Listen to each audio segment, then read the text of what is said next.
Well, so I'm Sarah Kinbar. I'm a music journalist. I cover live events, but also like background interviews and all that kind of stuff for lots of different publications. And I actually saw you perform at Club Firestone in Orlando 14 years ago. Do you remember that Yeah. show? Yes, I do. I think, was that 2006 or 7 or 6? It was 2008.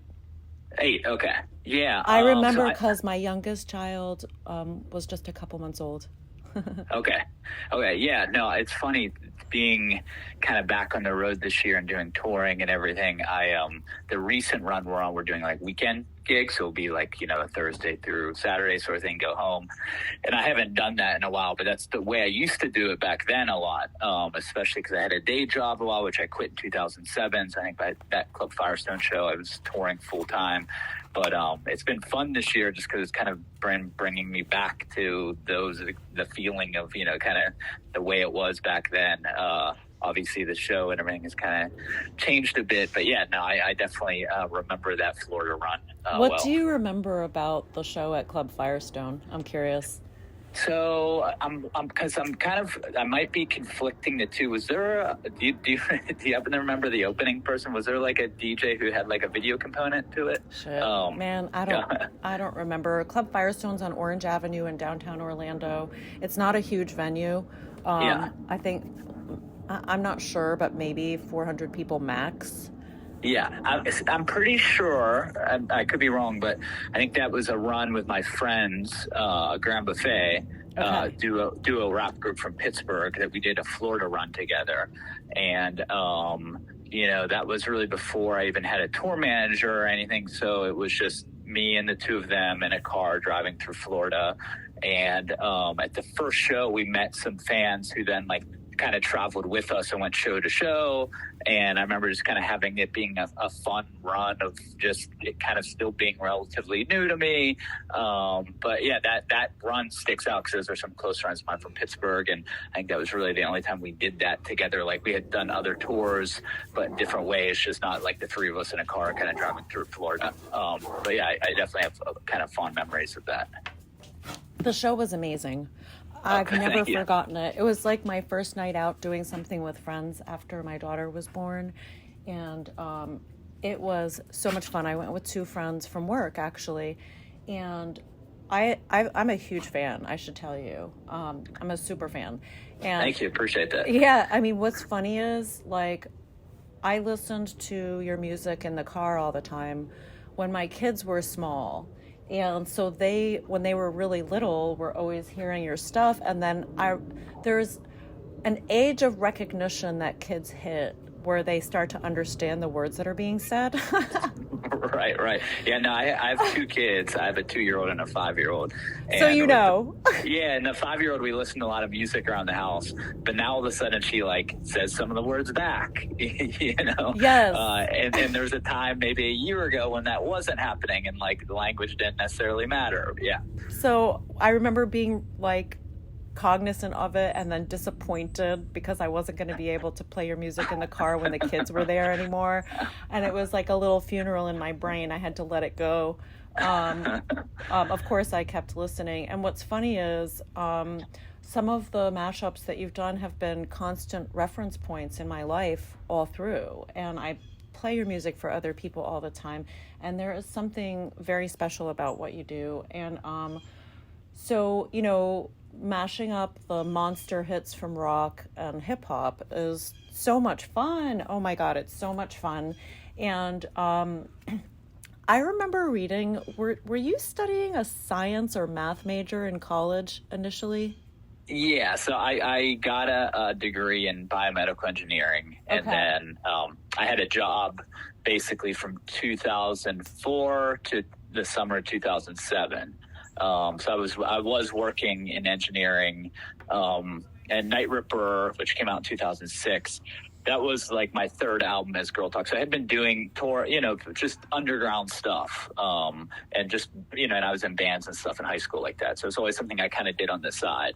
And then that album took off when I still had the day job, in 2006. And then I stayed with the job for a year. And kind of like I was mentioning, I basically just would get out and play shows on Friday and Saturdays and get back to the office on Monday. I did that for like a year and a half. And then when I quit my job in 2007, I really thought it would be amazing if I could do this for 1 year, and I was kind of thinking if it lasted for a year, that would be so cool. And then I could go back and find another job somehow. And then, now that was 15 years ago. So I'm of the opinion that the concept of left brain and right brain, and that people are more creative or more practical, that's a farce, and that everything works together. Do you think that your education in the sciences contributed in any way to your creative process? Yeah, definitely. I think there's something to kind of like the meticulous nature of the music, and just physically, sitting in front of a computer and trying stuff out. It's very similar to, working in science or engineering, where you're working on these small data points or just getting into these, crazy amount of detail. There's a connection there. And I think that goes for anyone, dabbling in any kind of form of electronic music. There's definitely a science component to it. I think about that sometimes too. I think sometimes I have a hard time, and maybe this is why I wasn't drawn towards getting into, the creative arts as a career. Sometimes I have a harder time like finalizing decisions and things like that. I just have an issue with that. But the actual nature of just sitting down and kind of working on these details and, kind of the more scientific aspect of doing the music, I enjoy, and I like that meticulous process. So I think that kind of taps into a lot of the background with engineering. And then, and then the other side of that is actually making kind of creative decisions of what actually works together. So, I grew up on stuff like Kraftwerk and Devo and things like that, where there is this kind of like science-ish aesthetic to a lot of it. So I always enjoyed things that kind of crossed over between those two worlds. What year were you born? 1981. One of my favorite mashups you did is Here's the Thing on Feed the Animals. Mm-hmm. Do you recall how you were inspired to build that? Like the Kelly Clarkson song really stands out to me there. Yeah, I mean, I think a big thing always was, especially back then, there was some level of commentary to the music for me, in that I kind of grew up in more underground music and just very kind of experimental DIY stuff in the late 90s. And there was always such a division between underground music and mainstream that I wasn't so into. Like, I always kind of had an interest in mainstream pop and rap and all of those things. Mm-hmm. So I think when I was making those albums, I wanted to kind of make music that I considered, it's just different.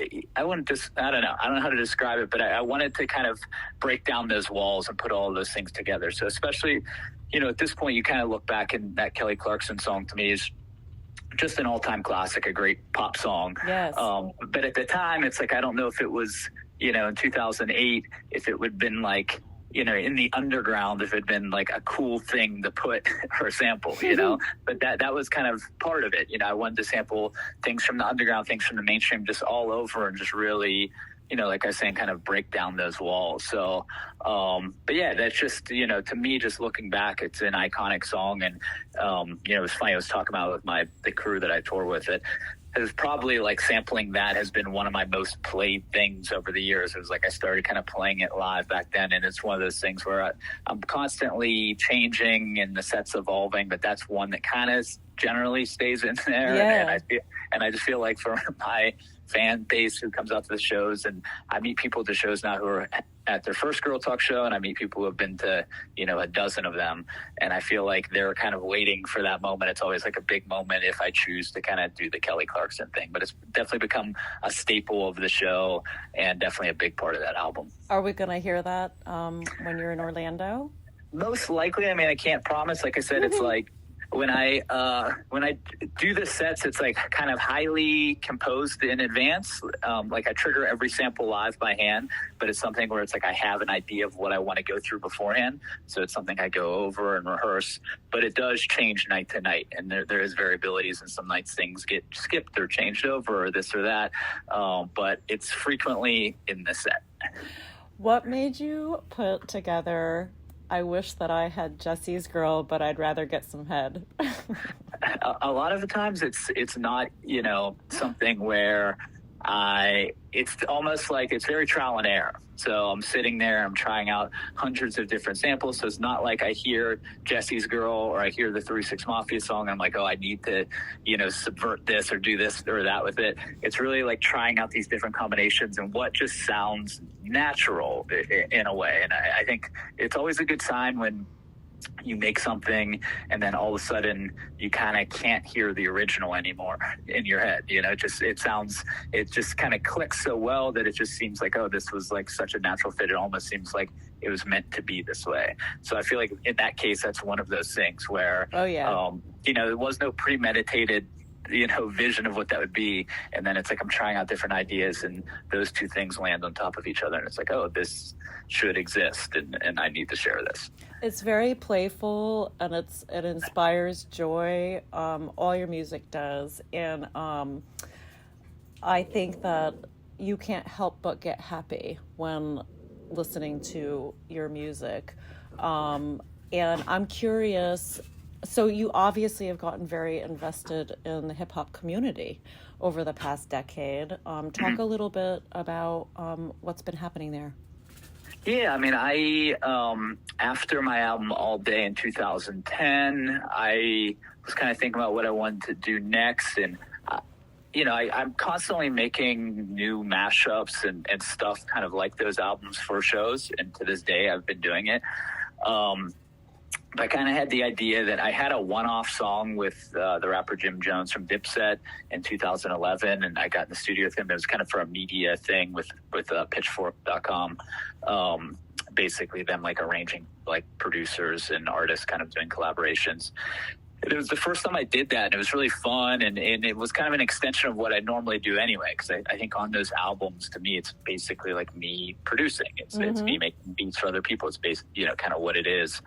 So when I did the song with Jim Jones, it was that, but then it was this whole other component of actually meeting another person and actually collaborating, and it was fun. And I've been a fan of hip hop my whole life, and that's kind of the basis of a lot of these albums. So I thought, I should just really try to get out there and work with other people and see how it goes. So I ended up doing an EP with Freeway in 2014, and it was just fun and just a change of pace. And I think from the beginning with me, I never wanted to, do Night Ripper Volume 85. Right. I kind of want to keep it moving forward and evolving, and something that stays like interesting to me. So over the past like decade, I've just been getting in the studio with artists and collaborating more, and it basically resulted in the album that came out this year called Full Court Press with Wiz Khalifa, Smoke DZA, and Big Crit. And that had been in the works for a few years. Thank you. So good.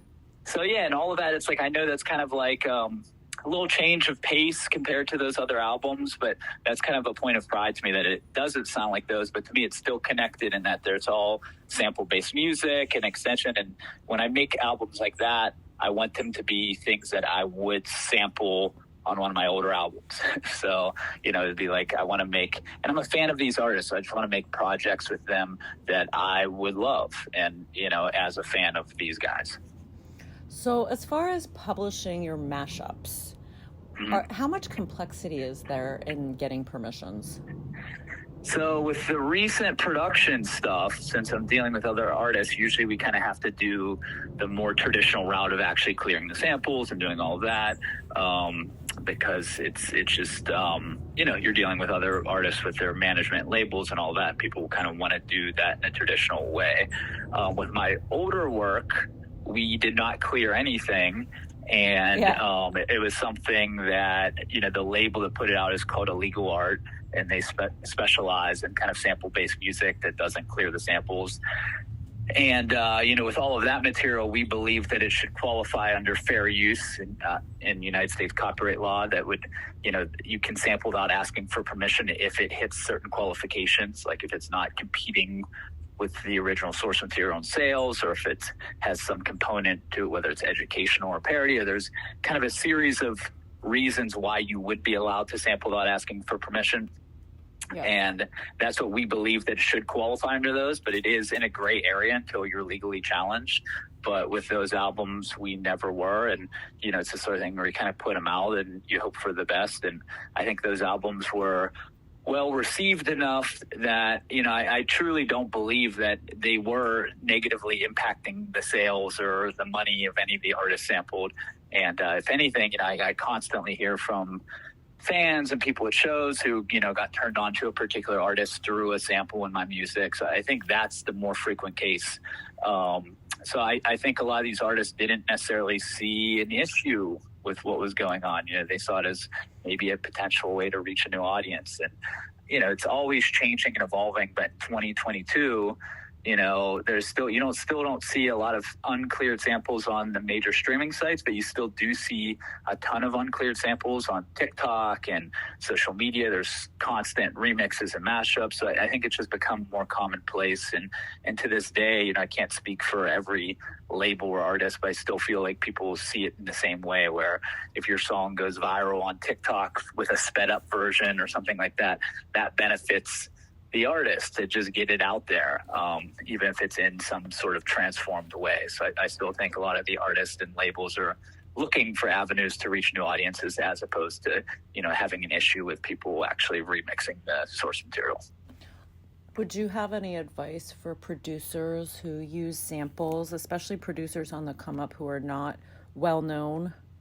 I think there's certain areas of the internet where it seems more open, kind of like I was saying with certain social media and TikTok is flooded with SoundCloud.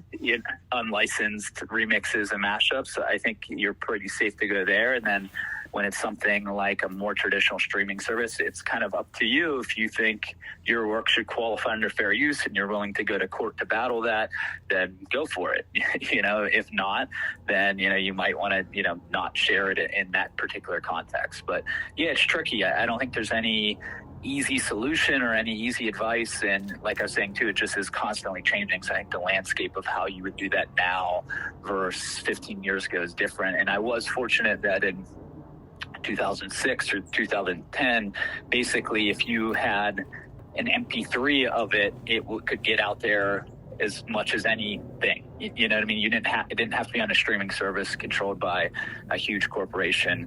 It was just, if you had a website with a download link, that was enough to reach the entire world in that little short period of time, where we were kind of transitioning from CDs to MP3s to streaming. Yes. So I think I definitely benefited from that era of being like, oh, you could just put it up for download or share it on a blog or put it on SoulSeek or whatever, and it could get out there as much as any major label release. I was talking earlier about how I have a joy response to your music. It seems to me you have an incredible connection with your audience. How do you want them to feel during and after your shows? I mean, I think with the show, it's something that it changes and evolves, but I feel like I'm still trying to tap into a similar energy to where it was 15 years ago. And to me, it's like I'm gonna go 100% from the start to the finish. So it's kind of like, I hope people kind of want to come with me on the ride. Occasionally, I've seen it all from, early days of playing to audiences who don't care and you're kind of like going to war with them, to playing shows where everyone's there to have fun. And it's this community celebration sort of vibe. I want people to kind of enjoy it in their own way. There's no rule for what to do. There's people who get on stage and dance with me. There's people who go crazy in the front row. There's people standing still in the back who have a great time. I don't want there to be any, force the rule of what you're supposed to do. But touring now, it's fun in that it feels like a retrospective of the past 20 years of work for me, where I'm playing older material, I'm playing new stuff, and it's just been years and years of kind of working on this material and trying to come up with something that in the live setting is something that can be, you know, intense and fun for an extended period of time. And I don't want it to feel like going to a dance club. I don't want it to feel like going to a concert. I want it to kind of be its own thing. But, you know, I think everyone can kind of experience that in their own way. Well, I am really excited about the upcoming show, and it's at the Beacham, which is one of my favorite venues. Do you know how the Beacham got booked for this? No, I do not. Yep. And I have not been there as far as I know. You're going to love it. You're going to love it.